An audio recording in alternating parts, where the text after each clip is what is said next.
ጠቅላይ ሚኒስትር ዶክተር አብይ አህመድ በህዳሴ ግድብ ዕለት የኢትዮጵያ የኒውክሌር ኃይል ማመንጫ በቅርቡ ትጎነባለች ሲሉ መናገራቸው ይታወቃል። ይህንን ተመልክቶ ይህንን ለማድረግ የሚያስችለው ስምምነት በሩሲያ ሞስኮ ጠቅላይ ሚኒስትሩና የሩሲያው ፕሬዝዳንት ቭላዲሚር ቭላዲሚሮቪች ፑቲን በተገኙበት ትናንትና ተፈርሟል። ምሽቱን ይህንን በተመለከተ የማስደምጣችሁ ሰበር መረጃ ይኖራል።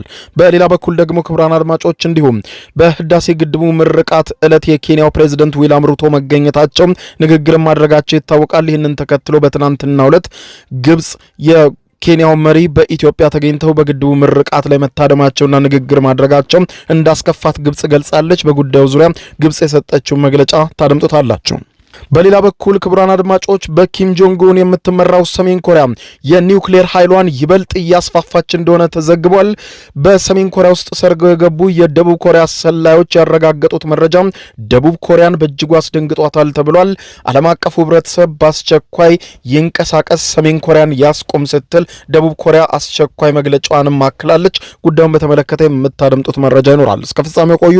ዝርዝር መረጃዎችን አድምጡ ግብዣዬ ነው። ወደ መረጃዎቹ ያለፍኩ፣ አብረን እንከታተል። ቅድሚያም ኢትዮጵያና ሩሲያ የኒውክሌር ስምምነት ማድረጋቸው ተዘገበ። ጠቅላይ ሚኒስትር ዶክተር አብይ አህመድና የሩሲያው ፕሬዝዳንት ቭላዲሚር ቭላዲሚሮቪች ፑቲን ትናንትና በሞስኮ ተገናኝተው በሁለቱ ሀገራት ግንኙነት ዙሪያ መወያየታቸው ተዘግቧል። በውይይቱም ላይ ኢትዮጵያ ውስጥ የኒውክሌር ኃይል ማመንጫ ፕሮጀክትን በጋራ ለማልማት የሚያስችል የድርጊት መርሃ ግብር ስምምነትም መፈራረማቸው ተነግሯል። ጠቅላይ ሚኒስትር ዶክተር አብይ አህመድ ከዚህ ቀደም የታላቁ ህዳሴ ግድብ ግንባታ ተጠናቆ ርቃቱን በተበሰረበት ዕለት ባደረጉት ንግግር ኢትዮጵያ የኒውክሌር ኃይል መገንባት በቅርቡ ትጀምራለች ሲሉ ተናግረው ነበር። ይህንንም በተመለከተ በሩሲያ በተደረገው ስብሰባ ላይ ሰፊ ንግግሮችን አድርገዋል። የጠቅላይ ሚኒስትር ዶክተር አብይ አህመድ ጽሕፈት ቤት እንዳስታወቀው የሩሲያው ፕሬዝዳንት ቭላዲሚር ቭላዲሚሮቪች ፑቲንና ጠቅላይ ሚኒስትር ዶክተር አብይ አህመድ ሁለቱም መሪዎች በኃይል፣ በግብርና፣ በጤና ልማትና በመከላከያ ትብብርን ጨምሮ በተለያዩ ጉዳዮች ላይ ሰፊ ውይይት ማድረጋቸው ተዘግቧል። የስምምነቱ ዋነኛ ትኩረት የሆነው የኒውክሌር ኃይል ማመንጫውን ለንጹህ የኃይል ምንጭነትና ለማህበራዊ አገልግሎት ብቻ እንደሚውልም ተገልጿል። በሩሲያ በኩል በኢትዮጵያ የሚገኘው የሩሲያ ኤምባሲ እንዳለው የድርጊት መርሃ ግብሩን የፈረሙት የሩሲያው ሮሳቶም ኩባንያ ዋና ዳይሬክተር አሌክሲ ሊካቼኮቭ እና የኢትዮጵያ ውጭ ጉዳይ ሚኒስትር ዶክተር ጊዲዮን ጢሞቴዎስ ሲሆኑ ጠቅላይ ሚኒስትር ዶክተር አብይ አህመድ ፕሬዝዳንት ፑቲን በስነ ስርዓቱ ላይ በክብር ተገኝተዋል ተብሏል። ይህ ስምምነትም ኢትዮጵያ የኃይል ምንጮቿን ለማባዛት በያዘችው እቅድ ውስጥ ትልቅ ምዕራፍ ተደርጎ የተወሰደ ሲሆን በቅርቡ የባህር ዳር ዩኒቨርሲቲ በኒውክሌር ምህንድስና የማስተርስ ዲግሪ ትምህርት ለማስተማር ማስታወቁ የሚታወስ ሲሆን ይህም ደግሞ ሀገሪቱ ለፕሮጀክቱ የሚያስፈልገውን የሰው ኃይል በራሷ ለማዘጋጀት እያደረገች ያለውን ጥረት ያሳያልም ተብሏል። ስምምነቱ በሁለቱ ሀገራት መካከል ያለውን የሁለትዮሽ ግንኙነት ወደ ላቀ ስልታዊ አጋርነት ያሸጋግረዋል ተብሎም ተጠብቋል። በሌላ ዜና ግብጽ የኬንያው ፕሬዝዳንት በህዳሴ ግድቡ ምርቃት ላይ ኢትዮጵያ በመገኘታቸው ቅር ተሰኝቻለሁ ስትል መግለጫ ወጣች።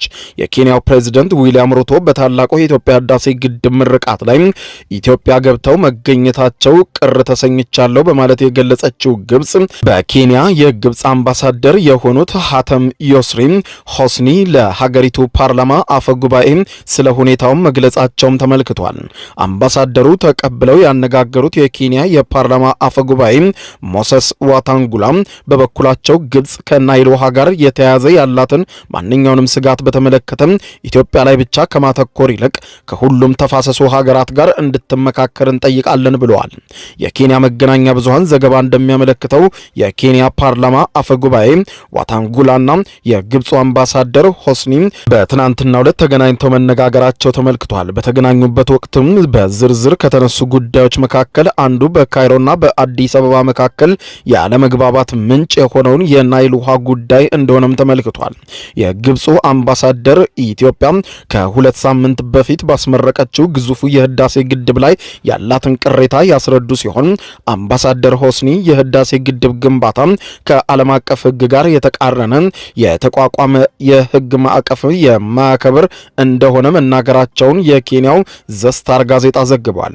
አምባሳደሩ ግብጽ በየመሪዎቿ መካከልና በየተደራዳሪዎቿ አፍ የምታነሳውን የቅኝ ግዛት ውል አንስተው የተናገሩ ሲሆን በተለይም ደግሞ ሀገራቸው ግብጽ በውሃው ላይ ያላትን መብት በመጥቀስ በናይል ውሃ ፍትሃዊ ተጠቃሚነትን የሚያረጋግጥ አሳሪ ስምምነት እንዲፈረም ከ10 ዓመት በላይ ለሚሆን ጊዜ ስንጥር ቆይተናል በማለት ገልጸዋል። የግብፁ ልዑክ ለምሳሌ በፕሬዝዳንት ዶናልድ ትራምፕ የመጀመሪያ ስልጣን ዘመን ከረጅም ድርድር በኋላ በዋሽንግተን ስምምነት ለመፈረም ዝግጁ ነበርን። በመጨረሻ ጊዜ ግን ኢትዮጵያ ልትገኝ አልቻለችም። በቀላሉ የግድቡን ግንባታ ለማጠናቀቅ ጊዜ እየገዙ ነበረ። እንዳሉትም አደረጉ፣ ግድቡን አስመረቁ ብለዋል። ግብጽ ሁሉም የናይል ተፋሰስ ሀገራት የኤሌክትሪክ ኃይል በማመንጨት በውሃው ለመጠቀም ያላቸውን መብቶች ታከብራለች በማለት መናገራቸውን የኬንያ መገናኛ ብዙሃን የዘገቡ ሲሆን ይሁን እንጂ ኬንያ በህዳሴ ግድብ ምርቃት ላይ በመሳተፏ ግን ግብጽ በእጅጉ ቅር መሰኘቷን አምባሳደር ሆስኒ ለኬንያ የፓርላማ አፈጉባኤ ተናግረዋል። የኬንያው ፕሬዝዳንት ዊሊያም ሩቶ ጳጉሜ 4 ቀን 2017 ዓ.ም በኢትዮጵያ በተካሄደው የታላቁ የህዳሴ ግድብ ምርቃት ስነ ስርዓት ላይ ዋና እንግዳ ሆነው የተገኙ ሲሆን ከኬንያው ፕሬዝዳንት በተጨማሪም የሶማሊያ፣ የጅቡቲ፣ የደቡብ ሱዳን፣ የባርቤዶስ መሪዎችም እንዲሁም የአፍሪካ ህብረት ኮሚሽን ሊቀመንበር መሐመድ አሊ የሱፍም ተገኝተዋል። ፕሬዝዳንት ሩቶ በስነ ስርዓቱ ላይ ባደረጉት ንግግር ታላቁ የኢትዮጵያ ህዳሴ ግድብ ሀገራዊ ፕሮጀክት ብቻ ሳይሆን የፓን አፍሪካዊ መገለጫ ነው በማለት ገልጸውም ነበር። ሀገራቸው ኬንያ ከግድቡ ከሚመነጨው ኤሌክትሪክ ኃይል የተወሰነ ለማግኘት የኃይል ሽያጭ ስምምነትም ለመፈረም ዝግጁ መሆኗን ባደረጉት ንግግር ይፋ ማድረጋቸው አይዘነጋም። የትኛውም ሀገር ይህንን አይነቱን ሀብት የመጠቀም እድል መከልከል የለበትም ያሉት ዊሊያም ሩቶ የናይል ውሃ አጠቃቀም በፍትሃዊነት፣ ዘላቂነት፣ ትብብርና የእርስ በርስ መከባበር ላይ መርሆች ላይ የተመሰረተ ሊሆን ይገባልም ሲሉ አስጠንቅቀዋል። በትናንትናው ዕለት የኬንያ ፓርላማ አፈ ጉባኤን አግኝተው ያነጋገሩት የግብፁ አምባሳደር ሆስኒ የኬንያው ፕሬዝዳንት በህዳሴው ግድብ ምርቃት ስነ ስርዓት ላይ በመገኘት ሀገራቸው እንዳልተደሰተች አስረድተዋል። ኬንያም በዝግጅቱ ላይ በመገኘቷ ተከፍተናል፣ የትኛውም የተፋሰሱ ሀገር አልተገኘም ነበረ፣ ኬንያ ብቻም ጅቡቲና ሶማሊያ የናይል ተፋሰስ አካል አይደሉም በማለት መናገራቸውን ጋዜጣው ዘግቧል። ከኢትዮጵያ ግድብ መጠቀሟ እኛን አይጎዳንም፣ ከኢትዮጵያ ጋር ያለን ጉዳይ የኤሌክትሪክ ኃይል ከማመንጨት ጋር የተያያዘ አይደለም፣ ከናይል ውሃ ጋር እንጂ በግብጽ በሱዳንና በኢትዮጵያ መካከል የሁለትዮሽ ወይም የሶስትዮሽ ስምምነት ላይ መድረስ አለብን። ይህም ስምምነት በዓለም አቀፍ ሕግ መሰረት አስገዳጅ ነው ሲሉ ተደምጠዋል። የኬንያ ፓርላማ አፈ ጉባኤ ሞሰስ ዋታንጉላ ይህንን ንግግር በተመለከተ በማህበራዊ ትስስር ገጻቸው ባሰፈሩት ጽሑፍ የግብጽ መንግስት በናይል ወንዝና በታላቁ የኢትዮጵያ ህዳሴ ግድብ ዙሪያ አካታች ውይይት እንዲቀበል ማሳሰባቸውም ተገልጿል። ፕሬዝዳንት ሩቶ ግብጽ ኢትዮጵያን ብቻ ከመጥቀስ ይልቅ ከሁሉም የናይል ተፋሰስ ሀገራት ጋር እንድትመካከር በሚል ያቀረቡትንም ሀሳብ እንደሚቀበሉት አፈ ጉባኤው በጽሑፋቸው የጠቀሱ ሲሆን ፕሬዝዳንት ሩቶን ሀሳብ በመከተል ውሃ የጋራ ሀብት በመሆኑ ሀገራትን ከመከፋፈል ይልቅ አንድ ማድረግ እንዳለበት በመግለጽ ጥሪውን በድጋሚ አቅርቤያለሁም ሲሉ ተደምጠዋል። ይህንን የሚያጠናክር ዘገባ ያወጣው ዘስታር አፈ ጉባኤው ከእናንተ ግብጽም ሆነ ከጎረቤታችን ኢትዮጵያ ጋር ችግር የለብንም፣ እንዲያውም የኤሌክትሪክ ኃይል ከኢትዮጵያ ስለምናስገባ ከህዳሴው ግድብ እኛ ኬንያውያን ተጠቃሚ ነን ሲሉ ተናግረዋል። ፕሬዝዳንቱ በቅርቡ እንደተናገሩት ግብጽ በናይል ጉዳይ ላይ ስጋት ካላት በኢትዮጵያ ላይ ብቻ አታተኩሩ፣ ሁሉንም ወደ ጠረጴዛ ዙሪያ ጥሩና ችግሩን በጋራ ለመፍታት ሞክሩ ሲሉ መናገራቸው አይዘነጋም። በመጨረሻም በኪም ጆንግ ኡን የምትመራው ሰሜን ኮሪያ የኒውክሌር የጦር መሳሪያ አቅሟን በከፍተኛ ፍጥነት እያሳደገች መሆኑ ተሰማ። ምዕራባውያኑን በእጅጉ ያሳሰበ ዜና ሆኗል።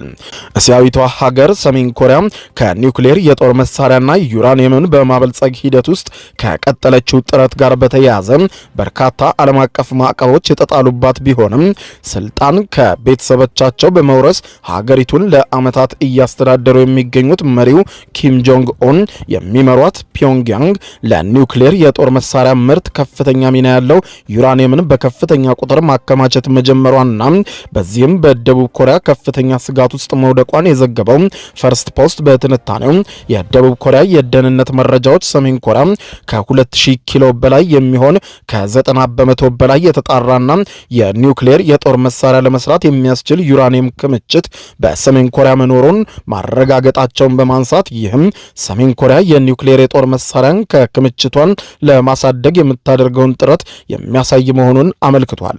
ከ20 ዓመት በፊት የመጀመሪያ የሆነውን የኒውክሌር የጦር መሳሪያ የሞከረችው ሰሜን ኮሪያ ይህንን እርምጃዋን ተከትሎም የተባበሩት መንግስታት ድርጅትን ጨምሮ በበርካታ ሀገራት ተደራራቢ ማዕቀብ እንደተጣለባት አይዘነጋም። በዚህም ምንም እንኳን ይህ እርምጃ ሰሜን ኮሪያን ከዓለም ያገለልና ሀገሪቱን ኢኮኖሚያዊ ጫና ውስጥ በማስገባት ረሃብን ጨምሮ በርካታ ቀውሶች በሰሜን ኮሪያ ላይ ያስከተለ ቢሆንም የሀገሪቱ መንግስት ግን ከማዕቀብና ጫናዎቹ በተቃራኒ ወታደራዊ አቅሙን ማፈርጠም መቀጠሉንና ወታደራዊ አቅም ማሳደጉ ላይ ሙሉ ትኩረቱንና አቅሙን በኒውክሌር የጦር መሳሪያዎች እንዲሁም ሚሳኤሎችና የውሃ ውስጥ ሰው አልባ ጥቃት አድራሾችን የጦር መርከብ ሰርጓጆችንና መርከቦችን ጨምሮ የኒውክሌር አረር መተኮስ የሚያስችሉ የጦር መሳሪያዎችን ስትገነባና ስትሞክር እንዲሁም ስታከማች መቆየቷን ያነሳው ዘገባው ሰሜን ኮሪያ ይህንን እውነት ነው ስትል ባትቀበለውም በደቡብ ኮሪያ በኩል የሚወጡ የደህንነት መረጃዎችን ግን ይህንኑ በተደጋጋሚ እየገለጹና እያረጋገጡ መሆኑ ተጠቁሟል።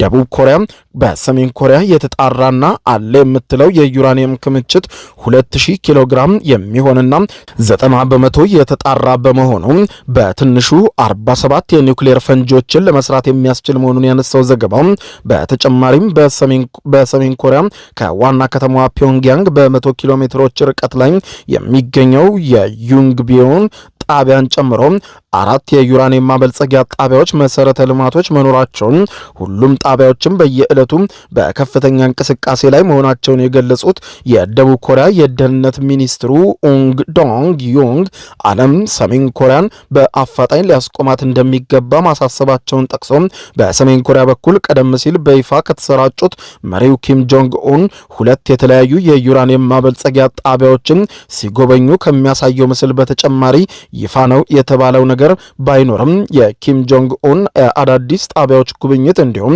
የደቡብ ኮሪያ የደህንነት መረጃዎችና ሰላዮች ከሰሜን ኮሪያ ውስጥ ያቀበሏቸው መረጃዎች እንደሚያሳዩት የሰሜን ኮሪያ የኒውክሌር ኃይል መፈልጠም በእጅጉ እየተባባሰ መምጣቱና ይህም በአሜሪካም በደቡብ ኮሪያና ለሌሎችም የሰሜን ኮሪያ ጠላት ለሚባሉ ሀገራት ከፍተኛ ሁኔታ አስጊ መሆኑም ተነግሯል።